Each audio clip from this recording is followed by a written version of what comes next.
Now I will make an attempt to narrate a story of another Swami who is internationally well known, with whom I had some interactions and exposures in my lifetime, and this is my version, and the information gathered is partly from my own interaction and exposure to that person in person, and also some of my research of his literature, which is widely published in this internet, and some of my sources are from internet, Google Guru, as well as Wikipedia. My favorite source of information nowadays is Wikipedia, which is a free platform um, uh, in the net, which is very popular. But since Wikipedia, there are so many other platforms with similar interests and commercial value. But Wikipedia, as we speak today, is still considered to be a non-profit platform, and sometimes they ask for donations once a year, and sometimes I feel like I might have paid them $50 or something. So that's it. Now let's come back to this guy. His name is Chinmayananda, or he was also, I have known him as Chinmayananda Swami or Chinmaya Swami, Swami. But Wikipedia, his name seems to be Chinmayananda Saraswati. A lot of people like to put, a lot of people have this name Saraswati after their so-called divine Swami name, and one of his disciples, which whom I'm going to narrate a story later on. His name is also Dayananda Saraswati. But let me confine myself to so-called Chinmayananda Swami or Chinmaya Swami. And when uh, I knew a lot about that and about him when I was growing up. And the way I have known about him was he's a Malayali from Kerala with a peculiar accent, short tempered, and snuff sniffing, revolting type of a person who self proclaimed to be a realized master and became a Swami. That was my impression about him while I was growing up in and studying in Karnataka state, a town called Udupi, where I spent my ninth grade, 9, 10, and 11th grade and pre-university study. 4 years I was in Udupi. That is the first time I did hear the name Chinmayananda, Chinmaya Swami. Then my inquisitive mind and with the inquiry about people around me, I came to that conclusion at that time. Snuff sniffing, short tempered Malayalis person, self proclaimed realized master. But it was not at all accurate. That was my impression at that time. Actually, this is a fellow who was born uh, in a Menon family. In Kerala, there is a called family is called with a last name called Menon, Menon, Menon. So his father was a Menon, Menon, Menon, and his father's name apparently was Balakrishna Menon. No, his name was Balakrishna Menon. I don't care.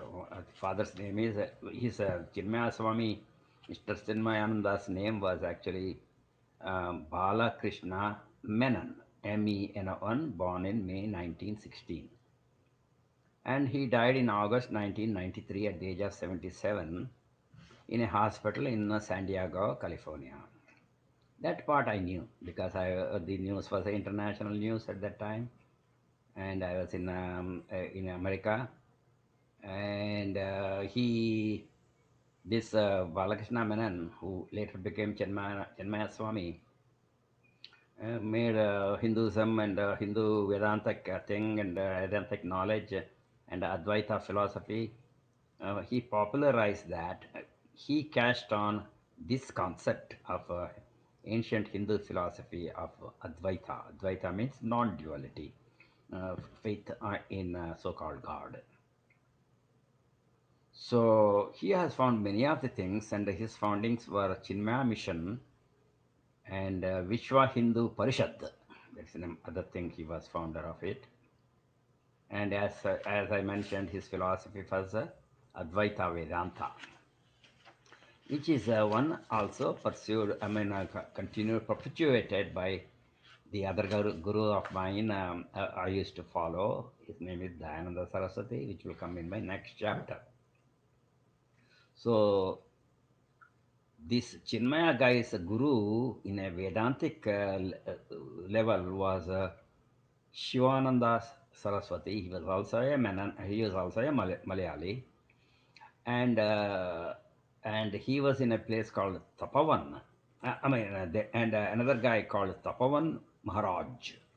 So these are the two people, according to Wikipedia. This Chinmaya guy got his some of the Vedantic knowledge, but you never get any knowledge from anybody. You get it with your own brain. People may guide you, but you have to get it from your own brain. That means this guy was not a dumb guy. He was a smart guy, probably, and he had a high level of intellect and grasping power. So he probably went and uh, under the some of the guidance of these people, got his own knowledge by reading different scriptures in different languages. Probably he learnt Vedanta and Sanskrit also, because some of our very basic and in-depth Vedic scriptures are all in ancient language called Sanskrit.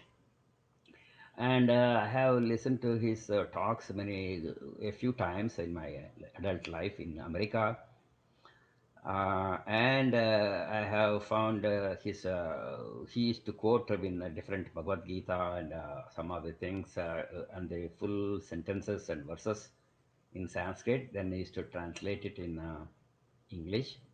So he had very good knowledge about this. It was not a borrowed knowledge. The knowledge is eternal, and it's all written in our scriptures in ancient language called Devanagari script and a Sanskrit or Sanskritam language. So, with that in mind, as a youngster, had no interest in, according to this his biography, and no interest in any Vedanta, but he is a curious boy.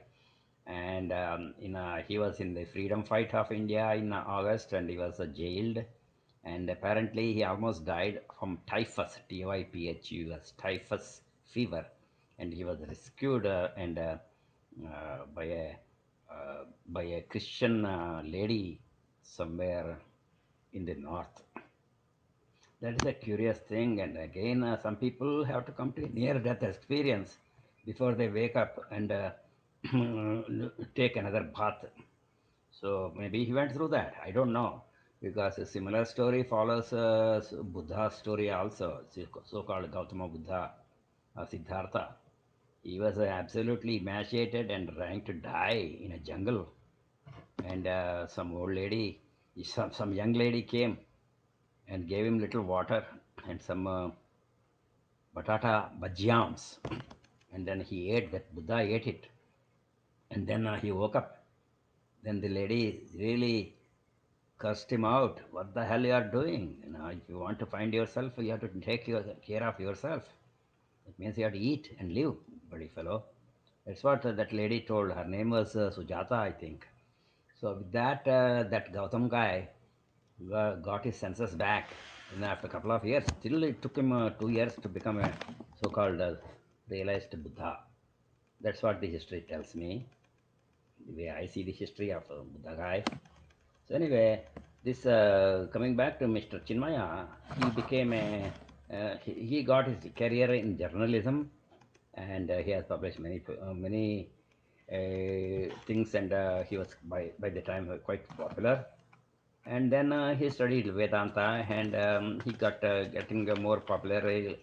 He thought he was more popular in this Vedanta business under the guidance of his two mentors, as I said, Tapavan Maharaj and other Joker. So with that, his popularity in India increased, and by the time I was in the 10th grade in Udupi, this guy was already very famous in India, all India, in the Vedantic field, and he already obtained the Birudu means title of Chinmayananda Swami Chinmayananda at that time. And his knowledge in English was very good. So he used to give a lot of lectures and discourses in various parts of the Indian continent and subcontinent. In most of the discourses were in English because during that time in India, English was one of the common bonding language in the entire country.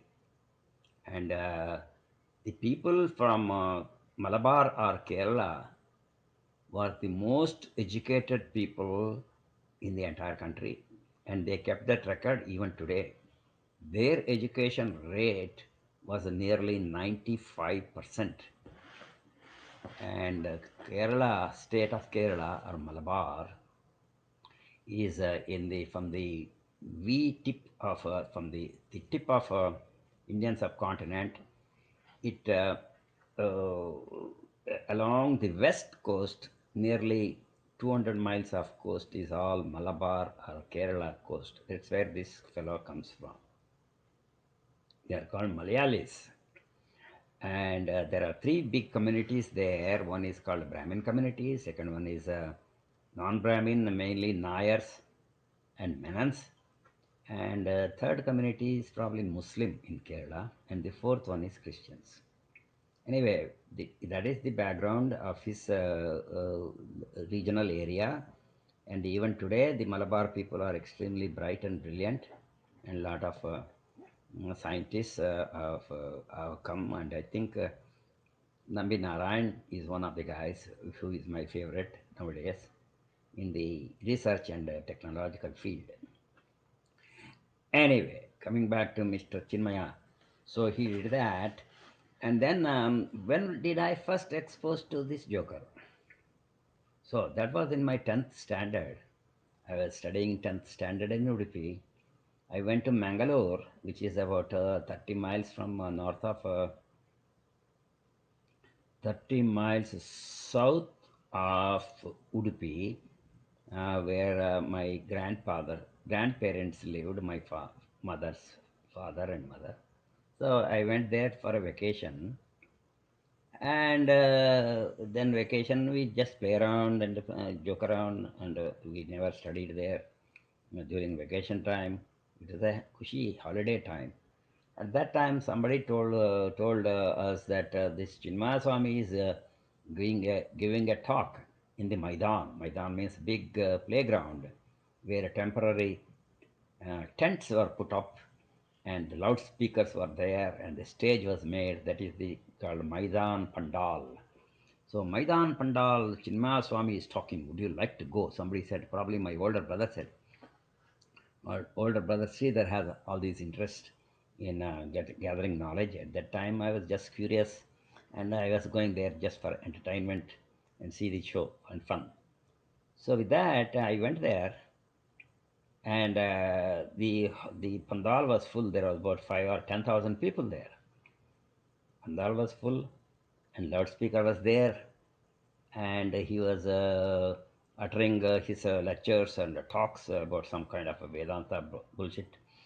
And I heard him for the first time, and he had a interesting Malayali accent, and he was talking about all kinds of philosophical thing, and none of them registered in my brain because my English skill and knowledge also was very little at that time. So, but then my grandfather's oldest son, his name is Venkatrao Mava. Venkatrao Mava is my mother's oldest brother. He's dead now. He was a very prominent lawyer there in Mangalore, and we went to Venkatrao Mava's house, and he was praising the Mr. Chinmaya Swami's lecture and the quality, etc. So I have respect for Venkatrav Mava because he was a highly educated lawyer, well respected guy. So okay, then this guy must be a very accomplished guy. That type of impression I had at the ninth standard or 10th standard. Well, I was in Udupi. Probably I was a 15-year-old. So then on I had no much. I did not have much exposure to Chinmaya Swami until I came to America in 1966, and then started my residency and internship and training until 1971. During that time also, I did not have any exposure or any news about Chinmaya Swami. I never watched news. I never care for local news or international news at all my life. And work curiosity, news will perk into me because people all talk about news here and there, earthquakes and raping and killing. That's all the biggest news those days, and the gun violence, etc. So I used to see some shows, etc. In New York as a single guy, and eat some good food or cook my own food. That's how I used to spend my time. But any case, no exposure to or talk about Chinmaya Swami.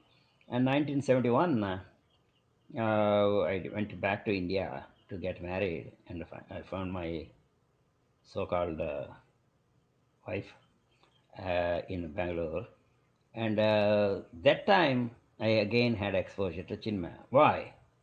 Because already Chinmaya Swami was so great, famous. 1967 itself, there was a road in Bangalore which was named after him. He became that famous already.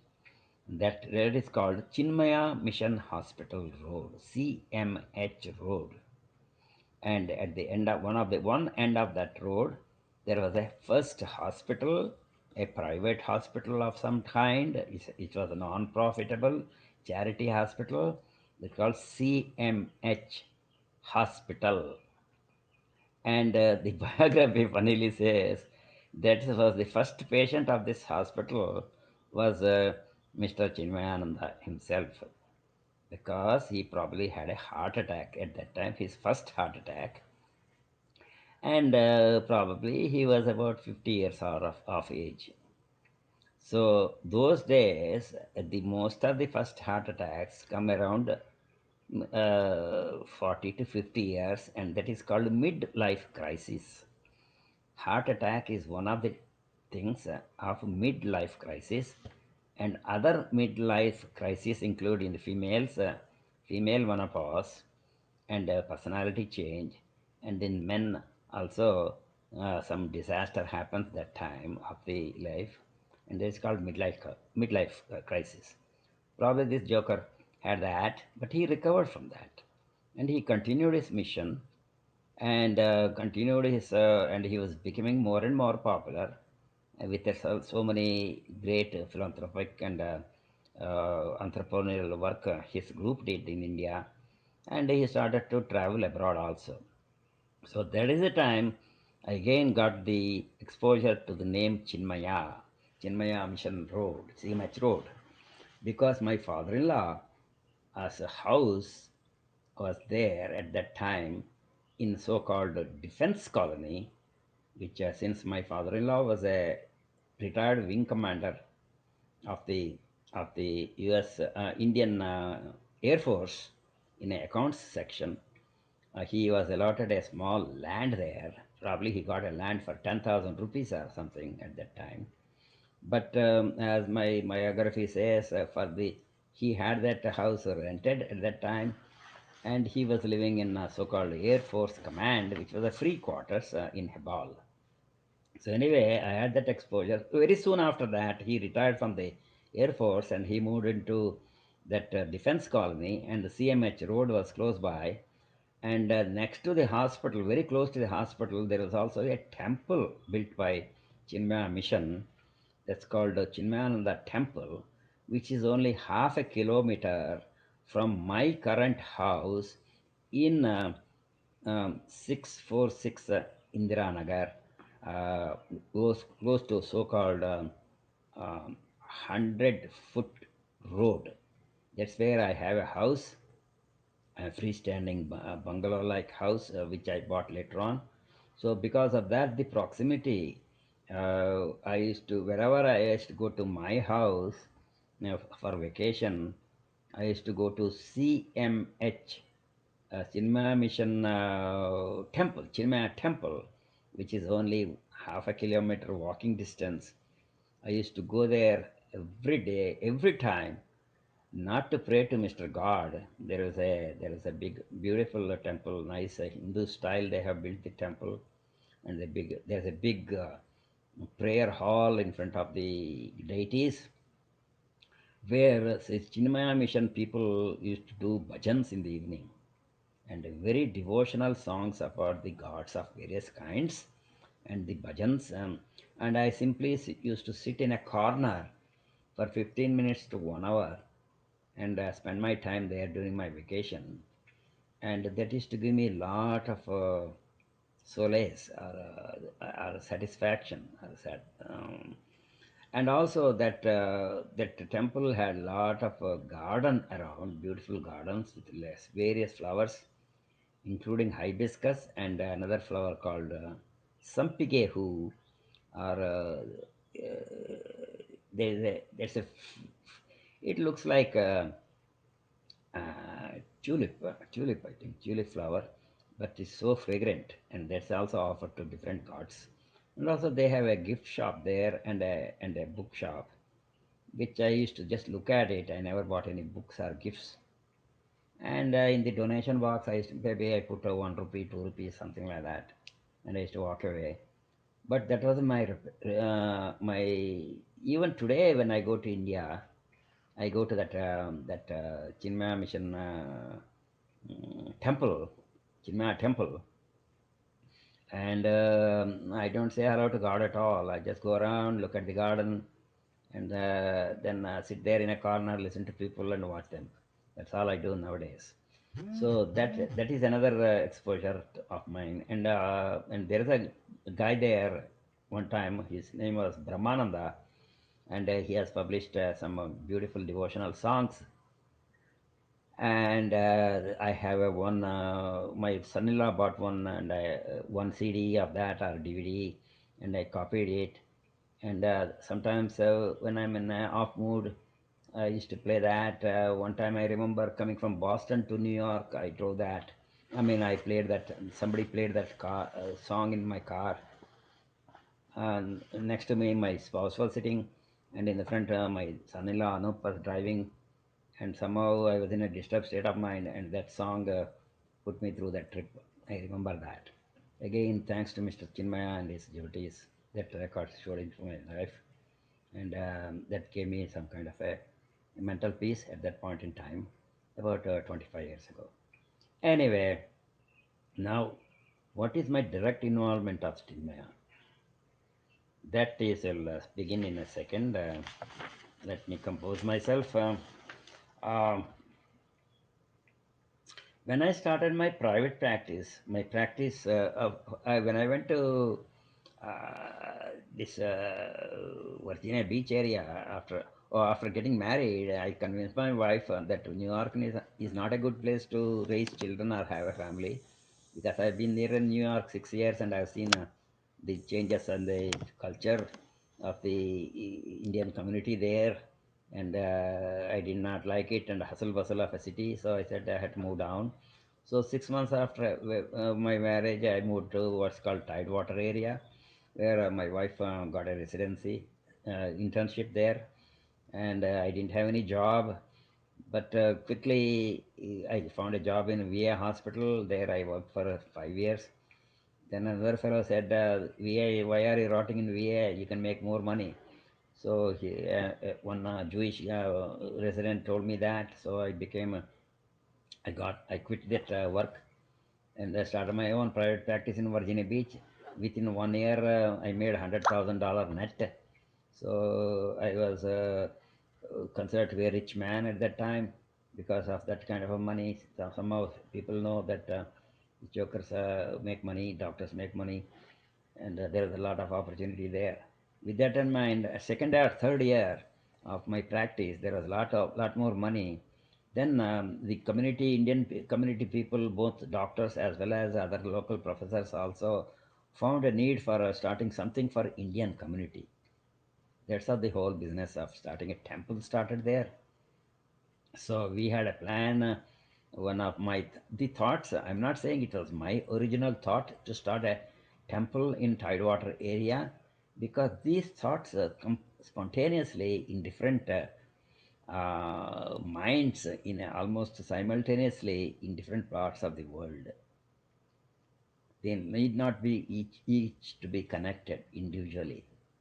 That is a phenomenon which is a very peculiar phenomenon, and this is I know that from my observation, and there is a reason for that. I presume, but it's not the subject of pondering at this point in time. I think about it sometimes, but that is beyond the scope of my intellect to talk about it, at least at this point in time.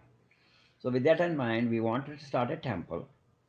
We wanted to start what's called oh, the Hindu Asian Asiatic Community Center or something, very broad name, Eastern Community Center, and and to keep it broad and include all the people from east of America, continental United States. That includes Hindus, Muslims, Sri Lankans, and Far East people, Chinese, etc., and start a center. That was my concept include everybody, all inclusive. But my concept did not fly. And one of my buddies, he's still my buddy, his name is Ram Dahiya. And Ram Dahiya is an atheist. He claims he doesn't believe in God. But he likes to help people just like anybody else. He also made his money. He's not a medical doctor. But he said, we don't want all those names. Let us narrow ourselves and come. Be proud of what we are, and we call it a Hindu center, and we will start a temple, not that big, broad, non-defined, universal type of a concept. And his approach made sense to not only to me. I just deliberate and go with the flow. I will not say if it's my way or highway. I never said that. If it is reasonable, I go along with the flow and participate and do help to the best of my ability in my own capacity without any pressure. That's my approach, always has been like that. So, Ram's leader was one of the founding fathers of this temple, and also there was other people. There is another guy called Ranganathan Venkateshan. He's dead now, and he also became religious because at the age of 50 he got a heart attack and he almost died, and he had a small baby, 3-year-old called Padmavati. She was drowned at the age of 4 in his own backyard pool, and all those things converted his attitude towards the life. And he also started a bhajan group there, and in Virginia Beach, bhajan group. Bhajan means just chanting God's name of some kind. And he encouraged children to participate, and my children also went there. And Venkateshan had a son called Venkatachalapati, and he was also doing bhajans. His wife is called Leela. She's still alive. She also does bhajans. I think now I haven't seen her for 2 years. So all this Venkateshan was there. I was there. There's another guy called Papaya Murthy. He was an anesthesiologist and well-to-do, and he also has some personal family problems, and also he was also itching to spend his extra money to something, and starting a temple was a seemed to be a good cause, and with that we had decided to start that Hindu temple for Hampton Roads. So then, none of them were experts on how to start a temple. We are all novice. We are all beginners. At that time, only two temples were there in India. I mean, in the United States, were in Pittsburgh Balaji Temple and Flushing Ganesha Temple in Flushing. And this only two things were we were aware of it at that time, and a couple of more temples were coming here and there, but there was no temple of any kind in Tidewater area. So that is the beginning point of our start, the temple. So that is the time Mr. Chinmaya Swami used to roam around all over America. Despite his heart problem was stable, and he was roaming around here and there, and these finding committee. There was a finding committee to start a temple in Tidewater area, where I was one of the guys who found the land, participated in finding the land for that. And those details I will furnish later on how we started that temple. But we wanted under the guidance and blessings of some prominent religious person, and everybody unanimously agreed that Chinmaya Swami will be the appropriate person to guide us and bless us with our ventures of starting a temple there. So, so some task committee somehow contacted Chinmaya Swami's chelas running around in this country, and we found a we had a he Chinmaya Swami had a opening, I think, so he decided to come to Tidewater area, and he hosted by one of the Gujaratis in their hotel, I think, because all this by that time these Gujarati jokers made a fortune in hotel and motel business, or he was hosted in one of the some rich fellows home there, Chinmayananda. But make the long story short, I had an office called Pembroke Office Building Complex. There in Pembroke One, because I have the office there, I can get a conference room free of cost for about an hour or two, subject to availability. So with that in mind, I asked them, and the conference room was available.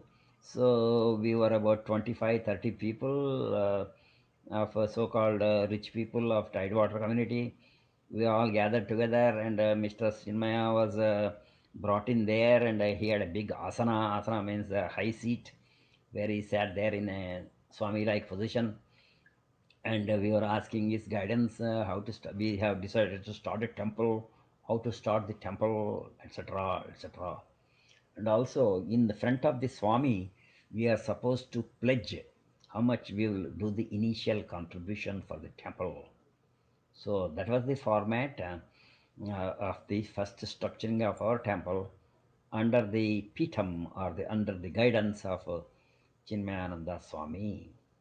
So Chinmaya Swami sits there, and people ask some other question, and the poor guy was explicitly explaining how a temple should be constructed, and a two-story building. Bottom will be the entertainment hall and the cultural hall.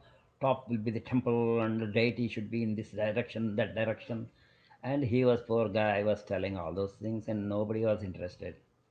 All that they wanted to know, these business people and everybody, is just to put a publicity notice that Chinmaya blessed us, then we will start the temple. That's all it was. But I also went. I did not have any questions to anybody. I was a passive listener, and I'm supposed to pledge some money in front of everybody. And the pledging money it should not be $1 or $2. It starts with a very high pledge. Then that will inspire other people to match it or do try to come close to that type of situation. So I had in my mind how much I'm going to pledge at that time, but I wanted to test my spouse whether she will how much she will pledge on her own independent way. So Jyoti was next to me, and everybody was. I knew roughly how my friend Ram is going to pledge it. So I will either match it or I will do more than that. I already made up my mind. It was not discussed in public by anybody, including Ram did not know. So with that in mind, I had a beeper and I was on call. I was not on a call, but I beeped myself on that beeper. And then I walked away from the conference discussion hall, um, because that was the pledging time. So the reason I did that was um, to see how much my spouse will spend independent. Of course, the money has to come from my pocket. She was not making any money at that time. And whatever money she had, she has it in her own pocket. She didn't spend one penny.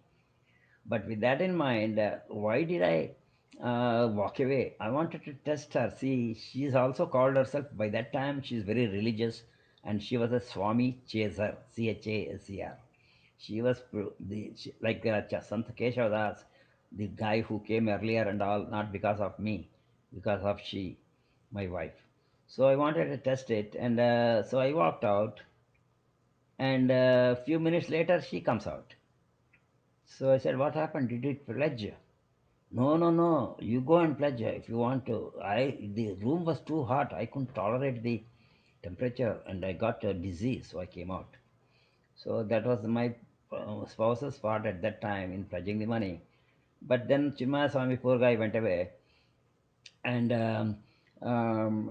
everybody pledged. The highest pledge was about 10 people pledged $5,000 or something, and I matched it. That's it. $5,000 per person. I matched it.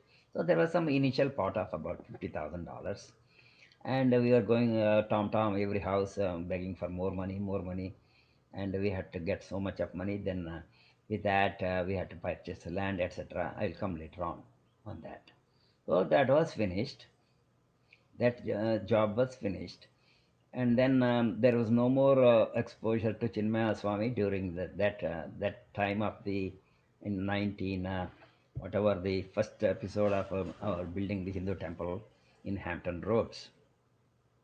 But Chinmayananda was still getting more and more popular, and he was still coming and international tours he was making, and again. And several years later, the very I had the house called Witch Duck Point. I had a very nice waterfront house, and that is supposed to be a prestigious area. As soon as I got that house, I became supposed to be a rich man and an elite person of our local community, because I was a waterfront house owner with a boat, etc. So it was all a status symbol. So in that road, same Witch Duck Road, another joker showed in. His name is Sarin. Hari Sarin. He was a diamond merchant. He did a lot of fraudulent things in India in selling diamond trade. He's a North Indian. And apparently, the story goes that he ran away because he wanted to buy some the income tax people in India, and he ran away and came to America with diamonds and started a diamond shop very close to my Witch Duck house. That's in Pembroke Mall, where Chinmaya sat there and talked in there near that area. He started a company called International Diamond Exchange, and he was selling diamonds, raw diamonds. He used to import from Holland. Holland was a diamond cutting center. Internationally, diamond cutting center was Amsterdam, Holland, I think at that time. So he used to get raw diamonds from there. He used to smuggle it or tip the customs and get large amount of diamonds. and he used to sell it and he used to make money. And he became very popular and very famous in the Tidewater area because of that. But he was also a womanizer. He had a very nice wife, but she was very simple lady, and she tolerated with this fellow's affairs. I think that again, I don't have any proof of all those things. This all the gossip of the locality. These Indian jokers have no other work other than to criticize another person's life and make fun of another person's wife. That's all they used to do. They were all my so-called friends. So with that in mind, this fellow all of a sudden got into more trouble, lot of trouble in America also. Then he had to flee Virginia Beach to Canada. Then from there he went to Haridwar and he hid there and finally died there. But this guy, in his late stages of his life, while in Tidewater area, suddenly became Chinmayanized. He suddenly started to follow Chinmayananda. Then he studied the life story of Chinmayananda, and he was telling me how Chinmaya went to Tapavan three times in the Rishikesh Haridwara area. There is a called Tapavan to see his Tapavan Maharaj, his guru. And first time when he went there by foot from Kerala to the Haridwara, Rishikesh, where the Tapavan Maharaj was sitting there.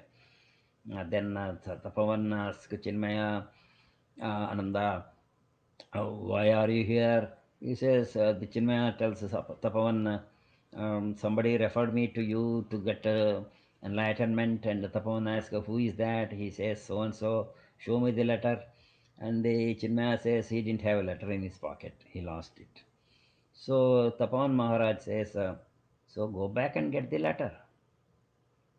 So Mr. Chinmaya had to walk back all the way down to 2000 miles to Kerala somewhere and got the second letter. And again goes there, and on the way he lost the letter second time. And Tapavan Maharaj says, go back and get the letter again. So third time he goes there, and with the letter he carefully took that letter to this Tapavan guy, and then he accepts him as his disciple. That is the story told to me by Hari Sarin, my diamond merchant, bastard, cunning joker in Wichita Road. He was my neighbor. And the third time, that is the story of Chinmaya Swami's realization and advice from his Guru Tapavan, as narrated by Hari Sarin, who was my buddy in Wichita Road. He was only living about quarter of a mile from my Wichita Point, which was I had a more elite house than him. But he also had a waterfront canal there, and also he had a beautiful pool in his house, and he custom built this house in his own. He had a prayer room and everything, and nicely he has done. And there were some bhajan activities going on there too. But with when he Hare Sharin discovered Chinmaya Swami, he wanted to sponsor him one day, and show off that he is a chela of Chinmaya Swami. So Chinmaya Swami was sponsored by Hari Krishna, Hari Sarin, Hari Sarin. It's not a Hari Krishna, Hari Sarin, Sarin, Hari Sarin. So poor Chinmaya Swami at that time was in California somewhere, and he did not have any entourage. He was alone, I think. So Hari Sarin told his group that I will take care of everything. Let him come to Tidewater. We would like to have a conference. I mean, his discourse for the large Hindu community is waiting for him and all. Somehow he convinced that Chinmaya Swami's group to bring him to Tidewater area, and he said he will take care. Once he comes here, he will take care of all the needs and comforts of Chinmayananda. So we got the flyers went in, and I also got it. And of course, I don't get it. It is in my mailbox. I never checked. Used to check my mailbox, but Jyoti used to check it, and she said Chinmaya is coming. We have to go to Harisarin's house first to meet him, and then before that we had to go to the airport. Oh, Harisarin wants to make a big show about Chinmaya Swami's arrival to the Tidewater area. So he summoned so many people, and of course, I'm a very punctual guy. So I said that I knew the arrival time of the airplane coming from. It was announced, so I went there to the airport as an entourage of Harisarin to greet Chinmayananda at the airport. So I went to the airport with Jyoti, my wife, and I had my son Nikki was about 4 year old and Nisha was 6 year old. I took them also because I wanted them to be exposed to Hinduism and the culture of Eastern philosophy because they are American born, they don't know anything. At that point, in just exposure, in exposure at that time is very critical to different kinds of philosophy. Even though I was in fighting with my own wife for various reasons, as anything she was wanted to guide the children with the religious type of things, I went along because went along the flow, go with the flow, so to say, because I did not rock the boat, even though I did find lot of deviation from the norm in bringing up the children, even in the field of religious exposure.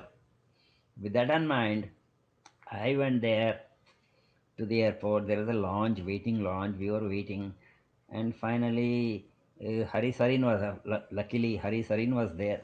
So he goes there to the customs area or something, and with his influence brings the Swami out very quickly. Not a question, security clearance, I think. Then he comes there, and then Chinmaya Swami is alone, poor guy, with his Swami dress, the that saffron type of clothing and a big beard. He looked exactly like the current photographs all over floating around. And then he is looking, staring at Harisarin.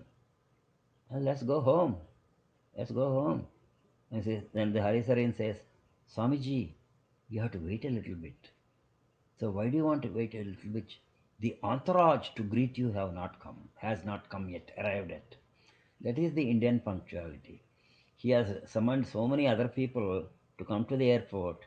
As the Swamiji comes, we have to garland him and then touch his feet and dance around him and make a big show. And that was the Hari Sarin's plan.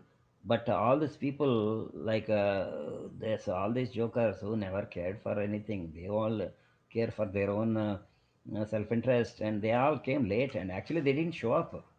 So the poor Chinmaya Swami was sitting there in a big sofa, and then I was watching. I am an observer. I don't talk to anybody anyway. So I was watching, and Jyoti was very close to him. So I told my son Nikki, and Jyoti told, "Come and go sit next to Swamiji because Swami likes children, babies and all. He is very fond of them." Something, some word went out. So my son Nikki was sitting at the foot of the Swami, and Nisha was to the left of this Mr. Chinmaya Swami, sitting there in the sofa. And I am watching about 10 feet away, far away in a corner. I'm watching the fun. And Chinmaya was talking in his English in a Malayali accent, occasionally taking a snuff box and sniffing a snuff in his nostril because he had a habit of sniffing snuff, which gives a nicotine rush. That is the effect of snuff, nicotine rush. It also produces lung cancer, throat cancer, etc., and also high blood pressure and stroke. So this joker already had a heart problem, but still he was snuffing.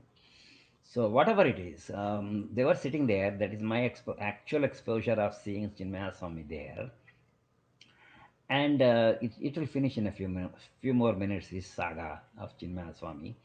Then I got bored. I was waiting and nothing is happening. Sareen has disappeared, and we are only sitting there. Myself, Jyoti, and the two kids, and maybe one other Indian who was paralyzed guy.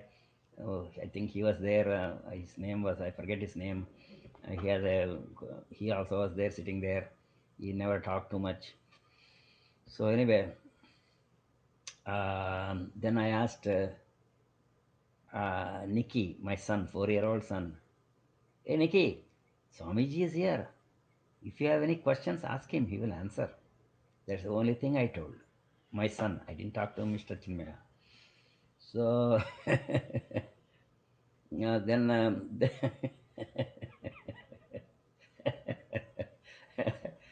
uh, so Nikki, the 4-year-old kid asks Chinmaya Swami in English, "Have you seen God?" That was his question. So Chinmayananda answers him, and I will imitate him in Chinmaya Swami's accent. He said twice, 2 times to Nikki, facing him directly, "I have not seen God," he says, Chinmaya Swami. And he tells Nikki, "You do not see God, you feel God." But in his Malayali accent, he said that, "My dear boy, you do not see God, you only feel God." That's how he described his experience about seeing and feeling God in response to the question of my 4-year-old son, Nikki. After that, Nisha had no questions to him at all, so she was sitting simply watching the surroundings and activities in the airport lounge. And half an hour passed, and Chinmaya Swami was totally tired, and still no entourage showed up. So immediately he suddenly got up with a very angry face, looking at Sareen or his Sareen's friend or Chela. "This is it. I am not waiting here anymore. I am going home." So, with that angry face, he stood up, and everybody, Sareen immediately took him in his car to his house or whatever place he was supposed to be lodged that day. So, that happened. And then we all returned. I returned to my house and did my garden work or something. And that evening finished. And then the official talk has to happen, by Chinmaya Swami. That was arranged in the university building. It's called Old Dominion University. Again, there are a whole bunch of Indians were there as a faculty, in tenured professors. Because of that, there is a lecture hall or a conference hall is available, subject to availability. So it was already pre-booked. So that evening or next evening, there was an official talk by Swami Chinmayananda in that place. And of course, all these all interested parties can go there and listen to his lecture and get his blessings. That was the agenda. And so to listen to his talk live, we all went, Jyoti and the kids and myself, we probably went in one car. And then the whole meeting started like 7 p.m. or something, and there was about a very small attendance, maybe 100 people were not even there. And this is the time when Chinmaya Swami was such an internationally famous guy. But he was in the tail end of his career, and he was having several other heart attacks. I heard after the initial one in India, and he had a couple of bypass surgeries, etc. And finally, he died from a heart attack in California, according to his biography. A few years after my final exposure to him, when the Surrey, when he came to second time to Tidewater area upon request and sponsorship of my neighbor Hari Sarin. So during that time, very interesting things happen. Again, that's what I want to elaborate that in this detail. Um, talk was over, everything was over, then we are supposed to get a blessings from him. Everybody has to come near him, and all of them either touch their feet, touch his foot, with reverence, and he will say Om or something, blah blah blah, something on from they say, or bless him. He won't say God bless you. They all say something Hari Om or something. So everybody was doing that, and then. For all this work, he has to be paid. It's nothing. Nothing. No service is free. So the Chinmaya Swami's format, Hari Sarin did not know. So after everything is over, all the people who he gave blessings have to give him money, and that is money is given very in a subtle way. That is called envelopes. There are envelopes. They have whole bunch of Chinmaya Mission labeled envelopes. In that envelope, you have to put either cash or a check and seal the envelope and give the envelope to Swamiji and then take his blessings. And that part of the protocol is called Bhiksha, Biksha. When a Swami or a monk blesses you, you have to accept the blessing with giving him or her back the Bhiksha. So when a yogi or a Swami or a monk goes in the jungles, he has to get his food from the means of getting bhiksha from the devotees, or the people, not devotees, or the people in the village. So usually a monk in the Himalayan monks are these vagabonds in the Himalaya. They go with a little small little plate like thing and go to house, and they stand in front of the house and they loudly say Bhavati Bhikshan Dehi. In other words, oh mother, give me Bhiksha. That means give me the alms to live. So every time he says Bhavati Bhikshan Dehi, the lady of the house will come with respect and give uh, some cooked food, or mostly fruits or something cooked, because these monks do not cook. They just take the something offered by the people in the area, and usually the protocol is either you are allowed to visit maximum of 7 houses, I think, or maybe only one house. I have no idea. There are so many protocols there. So Mr. What is his name?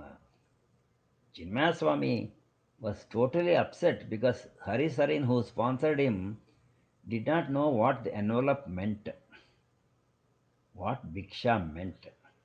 And none of the envelopes arrived from California, because those people, they did not send any envelopes asking for their alms or Bhiksha. So then Chinmaya Swami was extremely angry. He showed excessive anger at that point in time towards Hari Sarin. Nobody has envelope, and he was very upset. For all his work done, he is not getting any money or reimbursement. It was not at all right or fair. So I observed it. As an observer, I observed that. But I had nothing to do with that. So then Hari Sarin runs around and goes to some local shop and gets the regular dollar store envelopes and puts the name or something. Then everybody, he distributes to everybody, and then everybody put some money there, I think, and then concluded that affair of Bhiksha. So that type of a humiliation and disgust people go through, the so-called Swamis, and other people who sponsor them.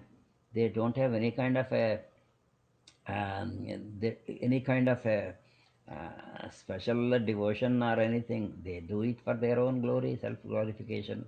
That I also sponsored the Joker Swami in my house, something like that, to claim that they also have a status in the community or society.